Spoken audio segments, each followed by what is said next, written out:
السلام علیکم اف اس ټیک ته خراله دوستانو هیله لرم چې روغ جوړ او خوشاله اوسئ. د نن د ویډیو ټاپک دی چې څنګه کولی شو د خپل موبایل نه بدون د یو اس بي کیبل خپل سیستم ته ډیټا ترانسفر کو. راځئ چې دا ویډیو په ګډه سره وګورو.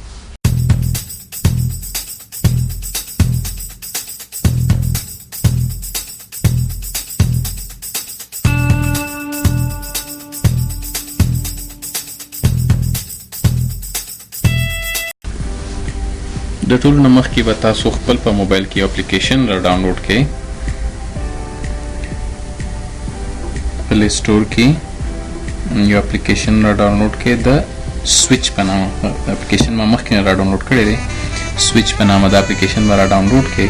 د دې د ډاونلوډولو نه پس موږ انټرنیټ بیرته بندو چې کلیرلی تاسو ته واضح شي چې موږ د انټرنیټ نه استفاده نه کوو.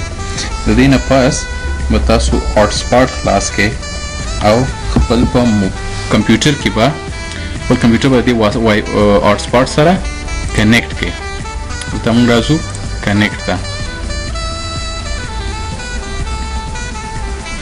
دا د وای فای سره کنیکټ کېږي. کوم هاټ سپاټ چې موږ د موبایل نه ورکړی و د هماغه کنیکشن سره کنیکټ کېږي.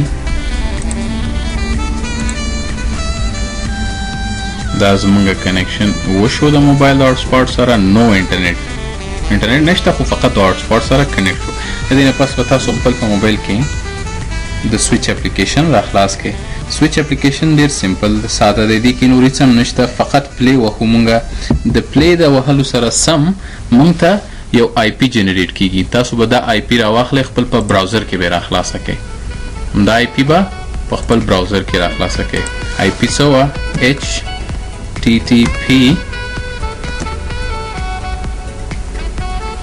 دا مکمل آی پی به تاسو په خپل براوزر کې ولیکئ. یو څلور ځلې څلور انټر کولو سره سم د براوزر د لارې نه تاسو خپل موبایل ته دننه شولئ.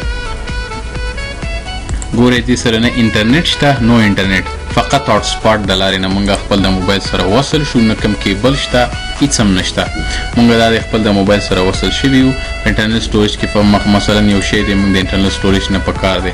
راځو انټرنیټ سټوریج ته په انټرنیټ سټوریج کې ګورو کوم شی چې زمونږ پکار یې هغه را ډاونلوډوو. مثلا زه یو څه را ډاونلوډوم او اوس دلته ډاونلوډ فایل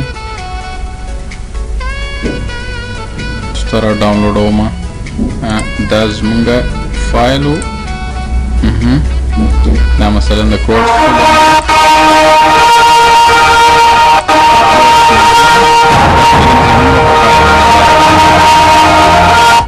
غواړم دا فلم خپل په کمپیوټر کې را ډاونلوډ کو.